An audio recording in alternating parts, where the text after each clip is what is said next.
that project, and just kind of give you some avenues towards the end to reach out to us if you have questions, comments, want to meet with us, and we're looking to get some information from our businesses in that area as well. So we'll have kind of a survey link at the very end of this that will give businesses a chance to just reach out to us, give us some information on their business practices and stuff like that, and we'll kind of talk about that as we move through the presentation. JB, do you want to advance me here? So overall, we're just going to talk through, we're going to introduce our project team. We'll go over a brief background of the project itself, identify some of the overall work locations, community considerations that we have, the start of work and our timeline, our public outreach efforts and keeping the community engaged, brief outline of what to expect during construction, and then we'll also provide you kind of a brief update on the Wells-Williams conversion project update. And in the very end, we'll set aside some time for questions. So if you have questions throughout, you can raise your hand or use the chat feature, if you will. JB will monitor those for me. And then if you just have questions that you want to save to the end, we'll have some time at the end to do that. So again, my name is Ann Fowler. I am the project manager for the City of Renton. I work in the Public Works Utilities Division for the wastewater section. And I will be working as the public outreach liaison alongside Mike Benoit, who's our lead project manager for the city, and also alongside Mark Warren, who's the resident engineer with Murray Smith, who we've contracted with to help us throughout this project. We also have Mark Skokolo with SCI Infrastructure, who is the contractor for the project. And then we've also invited Keith Woolley, the project manager for the Wells-Williams project, whom many may be familiar with already or have already met in person.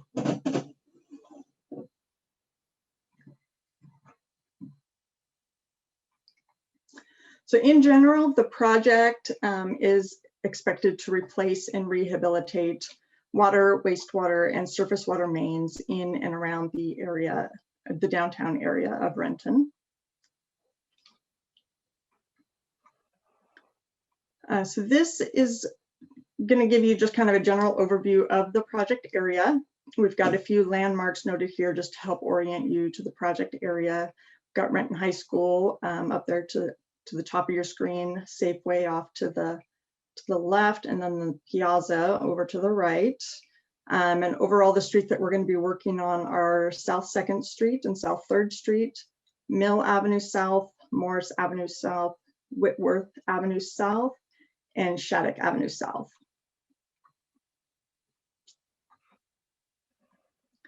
So this shows the existing utilities that are in the downtown area.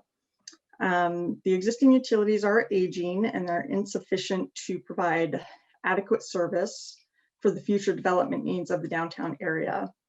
As such, the project is going to be constructing new utilities or rehabilitating the utilities to provide better service and improve fire flow for the existing and future development.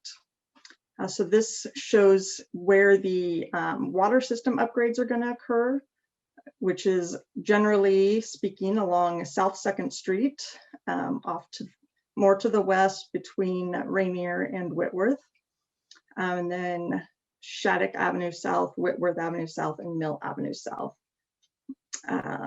Wastewater system upgrades include both dig and replace and trenchless rehabilitation. The majority of those upgrades being the dig and replace or open cut, if you will. And those areas of open cut include South 2nd and South 3rd Streets, Shattuck Avenue South, Whitworth Avenue South, Morris Avenue South, and then small sections at the intersection of Mill Avenue South and South 2nd Street. The trenchless wastewater system upgrades entails lining the existing sewer pipe with a new cured in place pipe. So for this portion of the work, there's no actual digging required, so it's less impactful work. This work includes areas along Rainier Avenue South, north of the Safeway building, and along South 2nd Street and Mill Avenue. And so then, oh, there we go. Okay, so this just kind of provides a general overview of both the open cut and the trenchless sewer upgrades to give a more realistic picture of exactly where all we're going to be working. The surface water system upgrades, this is your stormwater. This will occur along South 2nd Street and South 3rd Streets, Shattuck Avenue South, Whitworth Avenue South, Morris Avenue South, and Mill Avenue South. And then there's small replacements extending into Smithers Avenue South and South 4th Street. And then this final view just gives you a complete view of all of the utility upgrades and where we're going to be working throughout the project area.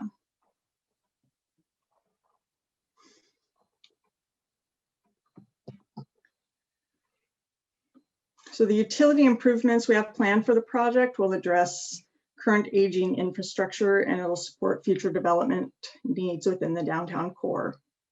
The project adds approximately 5,600 feet of new stormwater pipes, 8,000 feet of new cure-in-place sanitary sewer pipes, and 3,300 feet of new water lines, I'm sorry. And additionally, the project includes replacement of curbs, gutters, sidewalks, and ramps where they're impacted by new utilities.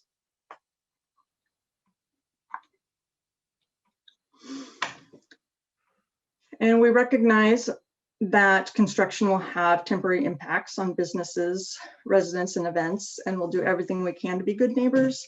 But we are cognizant of the need to maintain access and parking for residents, businesses, and customers. We do encourage the downtown businesses to complete our project survey to provide us details on the day-to-day business hours and any recurring deliveries that may be impacted by construction. And we'll give you some link to the survey at the end of the presentation, but it really will help us to just kind of gauge how we handle things during construction, and it might help us as we go through traffic control plans and stuff like that. And as we finalize those plans for traffic control and potential detours, we will keep in mind the need to maintain both vehicular and pedestrian traffic while implementing all precautions to keep people safe, of course. And while we can't eliminate the complete inconvenience of construction, we are going to do our best to minimize the impacts. And we're also doing our best to coordinate with the construction windows and the planned downtown events and activities, including Farmers Market, Renton River Days, Cruise of the Loop, and any other activities that are that may be occurring while we're doing construction.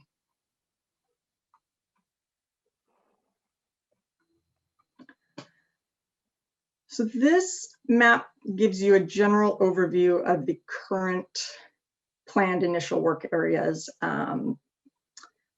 We do have a little asterisk there that says timing and sequencing is subject to change. They haven't started construction out there yet. We are still working through some things, but the planned areas that we have here includes the installation of the large utility vaults at the intersection of South 3rd Street and Rainier Avenue South, as well as constructing the utilities starting on Mill Avenue South, and then construction of the sewer main on 3rd Avenue South, starting at the clock tower at 3rd and Burnett. So like I said, coordination of these efforts is still underway. So timing and sequencing may be subject to change, but we would keep everyone apprised of any changes as they commence.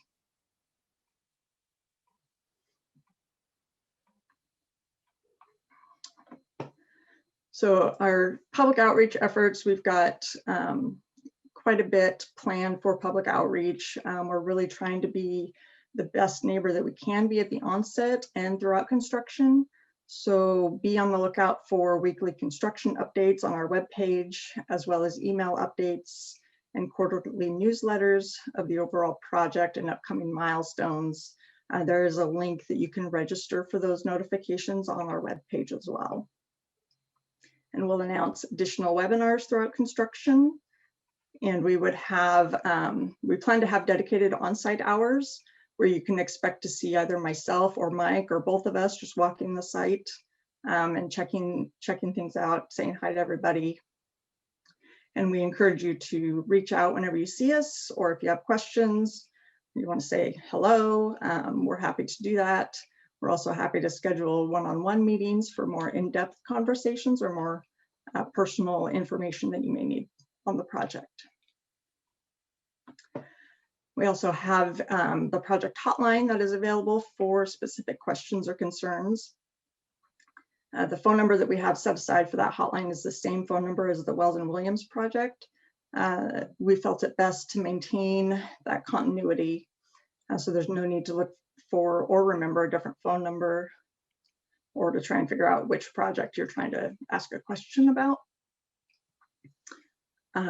We plan to provide signage to direct people to businesses within and surrounding the work zones. And then kind of a early piece that'll be going on, buildings directly fronting the streets where construction is expected to occur can expect a visit from the construction team prior to the start of construction in order to document the existing condition of the buildings in the immediate construction area. And we'll be reaching out.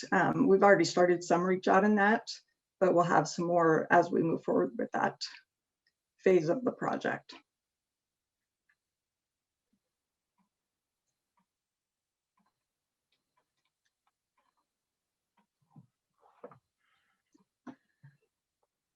So here we're going to start with just kind of an overview sequence of work, if you will. I've got two slides here. One is for 2021, essentially work that's planned to be completed by the end of 2021. And then the next slide will be work that's going to be completed by the end of 2022. But overall, the sequence will be, we'll start late March through spring with the intersection work at 3rd and Rainier. And then you'll also begin to see installation of the dewatering wells on South 3rd Street. And then once we get through that, or actually probably coinciding with that, will be the installation of the sewer main in South 3rd Street, which is one of the first utilities to begin construction. The sewer there is approximately 30 feet deep at 3rd and Burnett.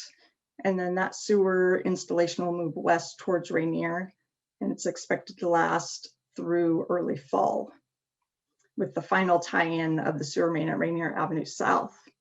That would include some night work.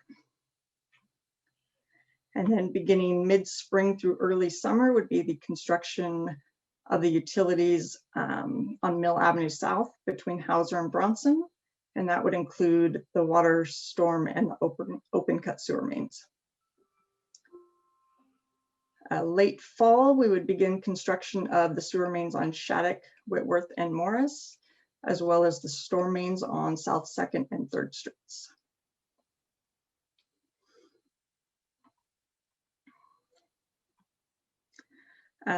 Following that would be installation of the storm mains on Whitworth and Morris, and then the sewer mains on South 2nd Street.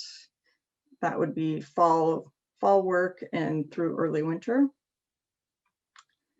And then we would follow that up with the open cut portion of the sewer main in the Safeway parking lot.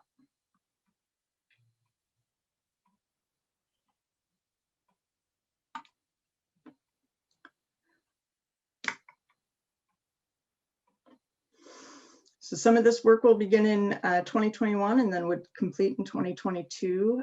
We'd start with the cured in place pipe for the sewer main, which is expected to begin in late December of 2021 and then continue through winter.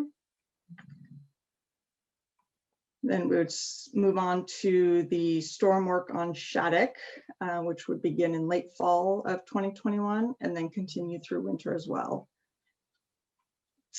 And then the installation of the water mains on second, essentially in the remaining project area for the water, on 2nd, 3rd, Shattuck, and Whitworth. And that would be late winter through spring. And the final stage of construction would be the grind, overlay, and channelization of the streets, and is expected to occur beginning summer through fall of 2022.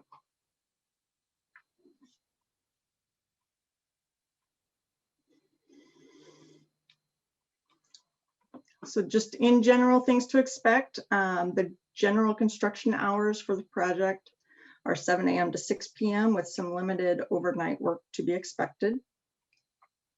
Potholing of existing utilities has begun and will continue through March and potentially into April. There will be some multiple trenches at the same time for utility work, and there will be trenches in the same area that are opened at different times. For example, the sewer and storm work in 3rd are not going to occur at the same time, and this is common throughout the project. That's just based on the logistics of installation of the different utilities. You can expect parking restrictions and pedestrian detours near work zones. Impacts are inevitable, of course, but we will do our best to maintain access.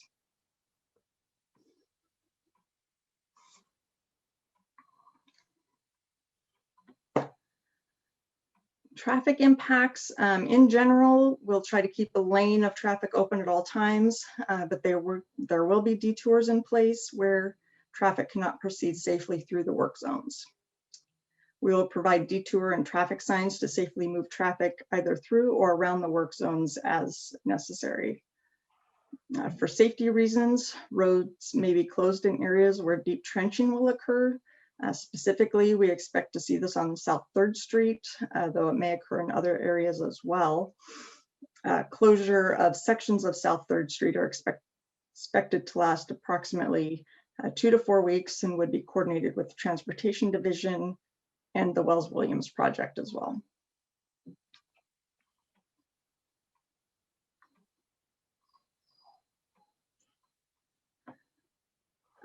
So just a brief introduction of the construction team in general. With such a large project, you can expect a pretty large project team. So in addition to the contractor and their team of SCI infrastructure, we also have a construction management team that consists of our consultant, which is Murray Smith. Mark Warren is acting as the interim resident engineer until Lewis finishes up his current project, which is expected to be in the coming weeks. Ian McCann is their project manager, and Heidi Ramos is the document control specialist. And additionally, the team includes, the Murray Smith team includes subcontractors for public outreach, enviro issues being one of them, materials testing, structural engineering, cultural resources, and cathodic protection. And then city staff leading the project includes myself and Mike Benoit, who I've introduced, Kit Bratton, which is our construction inspector, and then supporting project managers in the water and surface water utility, with Eric and Ken.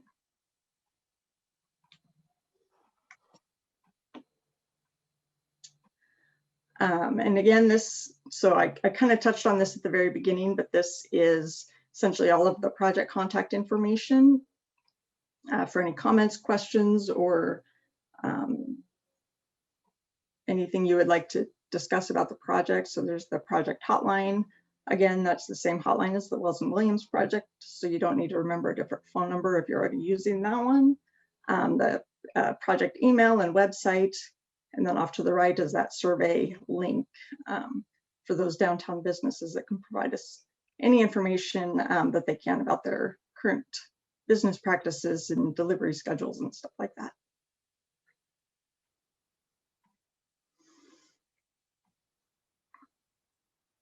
And with that, I'll hand it over to Keith for a brief update on the Wells-Williams project. Okay, hello everybody.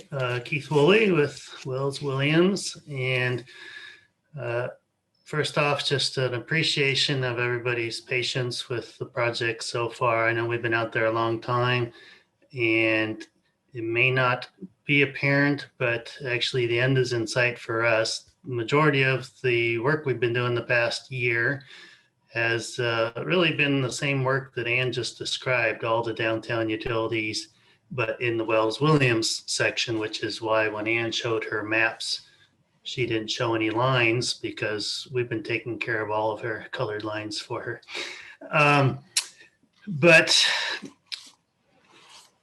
talking specifically about the 4 orange dots on this map here, with north being to the right, it's the intersections of Wells and Williams with 2nd and 3rd, rebuilding those into the, as the picture shows, the concrete raised intersections with new signals so that we can make Wells and Williams 2-way instead of 1-way traffic. We are in the process of rebuilding the intersections on South 3rd Street. The concrete should be coming next week. We've had some final water line tie-ins underneath these 2 intersections, including removing some old valves that we didn't want to abandon underneath the intersections. Old 50, 60-year-old equipment. We needed to get that out of there. While we're working on those intersections up on South 2nd Street, some of the last utility is going through. It's a new 12-inch water main along South 2nd Street from Wells to Burnett. Yeah, if you could just stay there, JB. So in essence, I think I've been telling people that the month of March was going to be the intersections of South 3rd Street. We probably might go 1 week into the month of April, but to be honest, within about 4 weeks, I think the intersections will look a lot closer to what you see in this rendering here than what you've gotten used to in front of your businesses, with the new sidewalk also coming in the month of March and some of April. So ideally, like I said, by the first half of April, driving down South 3rd Street should look more like this.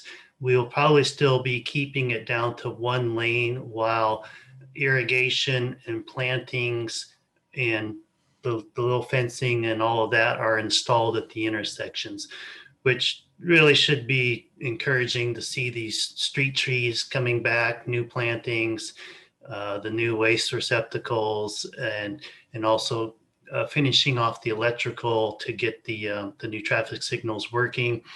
We will, as soon as we can, turn those to all-way red flash to supplement the stop signs that are out there.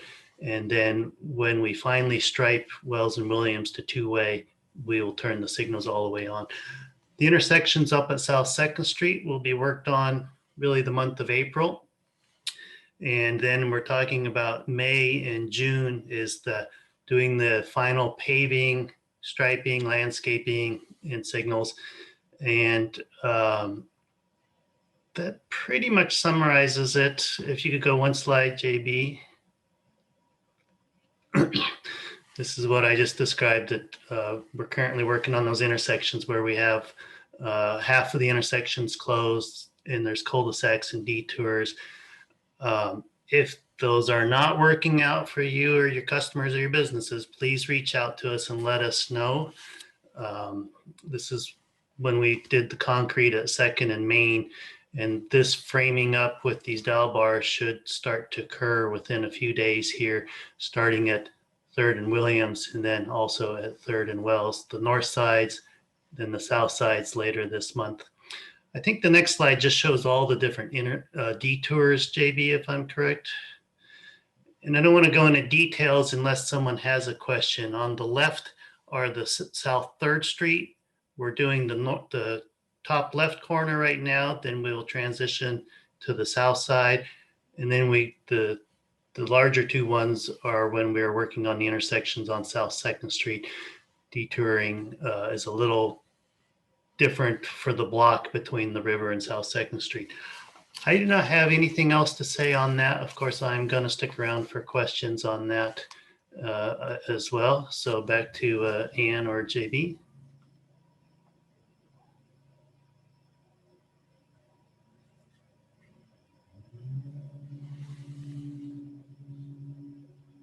Okay, well, I guess we will open it up for questions if anyone has anything that they want to bring up or ask us or anything like that. And a note that this webinar is recorded and we will be posting this on our webpage. So if you do have a question, I invite you, if you would like to kind of say your name, and if there's a group that you're with or a business that you represent, please share so that way it adds context to the video presentation when we do host it on our website.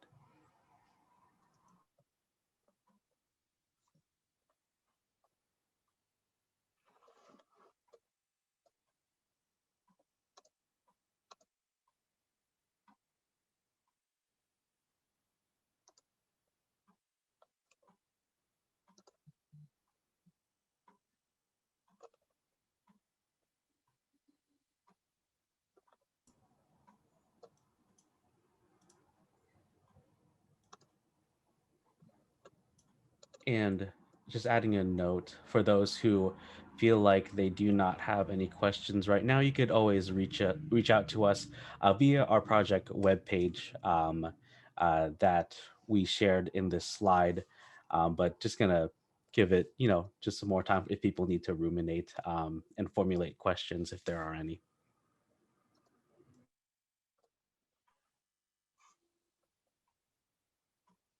I have a quick question for Anne. This is Ephraim with Boon Boona Coffee. My question is, you had quickly mentioned that Third Avenue would be closed for 2 weeks or so. Is that a complete closure of the street for that period of time? Or is there going to still be this one way, at least one lane drivability that we currently have right now? I would say we're still ironing out the details of the traffic control plans. We haven't approved any traffic control plans at this point. We're still kind of working through those with our transportation division, and Mike may be able to jump in a little bit more on this, but due to the deep sewer on 3rd, specifically there at Burnett, it's likely that it will be a permanent closure, but we're at least during the day. And it would last a couple of weeks, at least section by section. It's not going to be all of 3rd Street, but a block or two at a time could potentially be closed. Mike, did you have anything that you could add to that? Yeah, I'd like to add that it's going to be longer than 2 weeks. Basically, 2 weeks is what we're kind of figuring each block. But for, let's see, look at the schedule. 3rd. So just, and again, the schedule can move around as we get into it, but just as a gauge for length.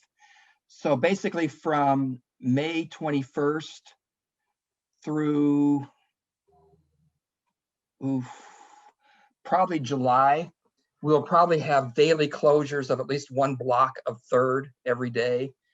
And we're looking at the overall traffic control, where part of what we're dealing with right now is also King County Transit. I'm making sure they can get in and out, but we'll also be looking at where each block is closed. So for example, if we've got between Morris and Whitworth closed, we'll be looking at how we're detouring, and we'll have probably 2 methodologies. One is a detour. The other one is putting signage of a sort in to bring people back into the downtown area, to say, yes, we've got this going on here, but head back into the downtown. These businesses down the road from us are all there. I hope you really take a lot of consideration into the impact that will have. A lot of these businesses are mom and pop. None of us are Chick-fil-A. None of us are McDonald's. None of us have big pockets to help make sure that someone is at that table when closures are being discussed. And we've already been suffering a year of a lot of closures and impacts. And when you talk about just arbitrarily or shutting down roads and maybe having signage, it's really nerve-wracking for any businesses. We're coming hopefully out of COVID, which was the biggest impact to any business. Some of them are no longer here. It would be unfortunate that we continue to have more construction in which more businesses are being that are shutting down, livelihoods being impacted to satisfy a desire to quickly finish a project that may not have enough manpower like what we're seeing right now. And so I just really want to make sure that this is being brought to the table. None of us have, I see our friends at Luther's tables here. None of us have deep pockets to have lobbyists sit at the table with everyone to be able to make sure that that's happening. But really in consideration of these businesses, sometimes the word business is just said, and the impact of truly the individuals behind that is not being recognized, that we are not Chick-fil-A, we are not these big corporations. Please keep that in mind as you are planning, so that we don't feel the level of impact that we felt through the Wells and Williams project, and as well as COVID. Thank you. Yep, I absolutely appreciate that. And I want to really emphasize that when we're looking at our traffic control, we are pushing to keep lanes open. Where we're looking to close the road totally during the day, it's mostly when we're dealing with the 30-foot deep sewer, and there's just no way with the size of equipment that we have to do that, that we can keep a lane open. But the other part of that there is when we're closing it, it's because that equipment's there and they will be working. We will keep the project moving, and when they're not there, we will get at least one lane back open. So if for some reason they have to do something at a different part of town, we will get those at least one lane back open there and not be closing the road during that time. We'll only be closing it when they're actually working on site.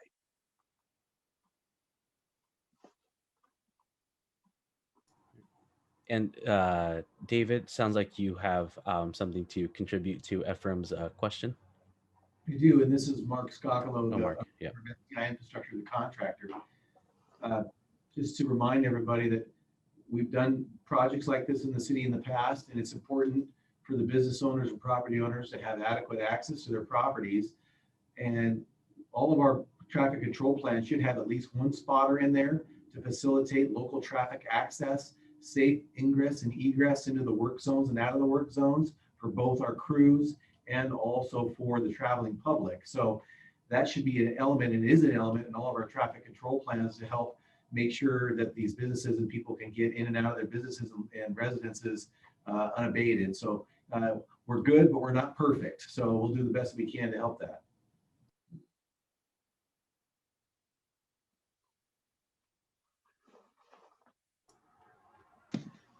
Thank you, Mark. And did anyone else on the team have anything to contribute to Ephraim's question?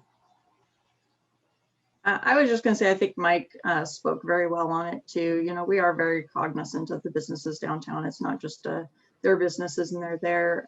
I'm a small business owner myself, aside from working here at the city. My husband owns a store, and we've been obviously impacted by COVID as well. So I feel your pain on a personal level. So we are certainly not looking to cause any additional pain if we can help it, but we do have a job to do. We do have to get the construction done, but we will be, as good a neighbors as we can as we move through this, so that we can get it done, as safely and quickly as possible, so that we can get out of your guys' way. Because I know that's really the end goal is, get it done, get it wrapped up, get you guys back on your feet so you can move forward. I think it's just really frustrating to start a second project already. It's like we can't take a breath. And Luther's Table has been closed, mostly because we're a live performance venue, and that's not been allowed. So we're closed now. We sure wish you'd done this when we were closed, because we're looking forward to being open right about when you're going to start in front of our place. So I think that's the frustration also from the downtown people that I've talked to. They're just, it's like, really, there's just no moment of break. So hopefully somebody's planning a big party at the end. well, and hopefully we can at least contribute to your businesses while we're working down there as well. And Kim, you did have a question, just reading out loud. When will second go to two-way? That one's going to have to go to Keith if he has awareness. So South Second Street going to two-way is a project that is starting to be under design. We have selected a consultant and we're putting together a contract, and they'll do some design. And then I would expect it to go out the ad and probably construction, I'm gonna say 3 to 4 years from now. I think it won't be as impactful, Kim, because the biggest impacts of the Wells Wellness Project have been some of the utility work. So all the utility work will be done. The traffic signals at Wells and Williams already are in place, and we'll have the mast arms up to go two-way. Similarly at Main Avenue, when we did that intersection, it's already ready to go two-way.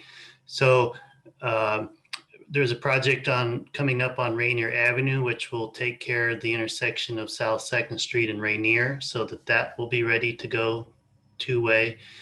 But I'm going to say 3 to 4 years from now is when we will convert it to two-way. It will be one lane in each direction with a center turn lane, which really is back-to-back left turns. And I believe parking. I can't remember. That's why it's under design. So especially the part you're interested in right there in front of the high school, how that is going to get converted. I'm not exactly sure. That's why we have to have a design process. Let me tell you, there's a rumor going around that the two-way is going to be on the high school side and possibly have green space in front of Compass Housing. Is that not accurate? I do not know.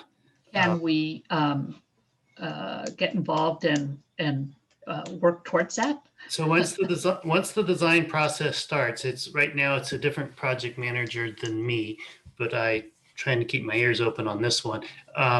Once the design process starts, we will do some public input and with regards to that frontage there in front of the high school. Great, because I know both Compass Housing people, Luther's Table, and the high school are all very interested in seeing how we can create some more green space for the kids and for the residents. Okay. Great. Keep us in the loop. Yes. Thank you.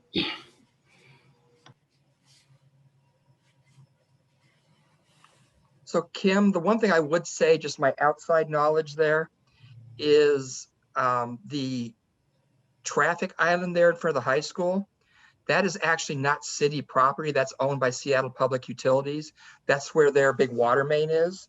So I'm not quite sure how this whole thing would work out, this transportation's design, but considering that there are only 2 lanes north of that island, I'm not sure how they would kind of work that to where they could only do those and not to the south. It may be possible, but that traffic island right now not being ours and having their water main and all those heritage trees there is going to have some impact on potential design. Great. Well, we have a great idea of how it could work. So maybe I need a construction degree. Yeah. Hey, Thank sometimes common sense is the best construction degree. Thank you very much.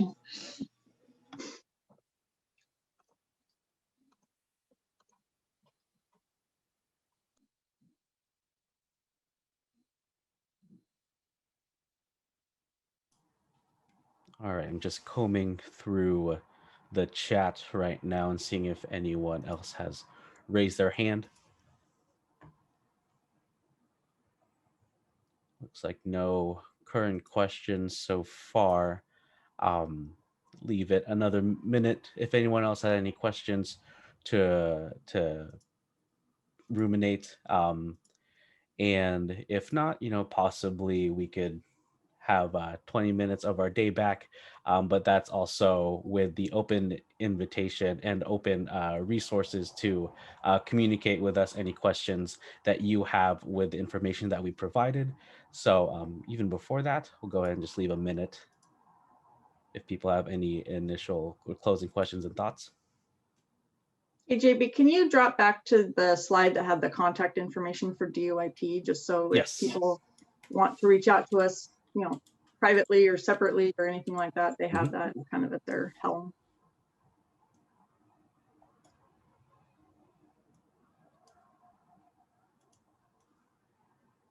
All right, just checking and making sure that everyone's able to see that or it's visible to everybody.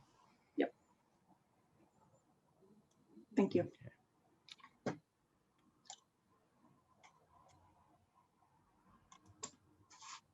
All right. Well, if there are no current questions, again, please reach out to us using these resources, and we want to be as open with our communication with you as we can, and be as good of a neighbor as we can. So any contact is encouraged. Again, this presentation will be put, or this webinar will be put on our webpage, and I figure we'll also put our slides on our webpage as well, so that way you could view any project information. Again, we will have some more follow-up after this with more project information, so we'll keep everyone in the loop.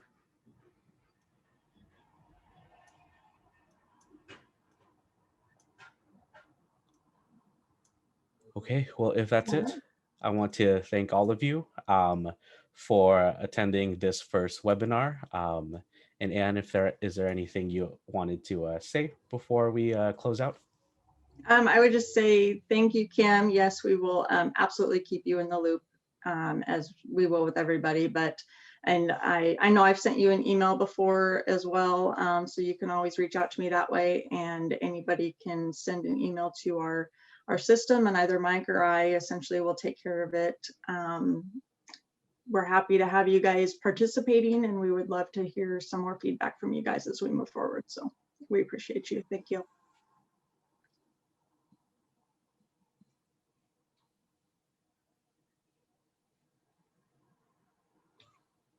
All right. Well, we hope everyone else has a good rest of their afternoon and their evening and their weekend and their week, and you know what, even the whole month, the whole year. So please take care and have a good rest of your day.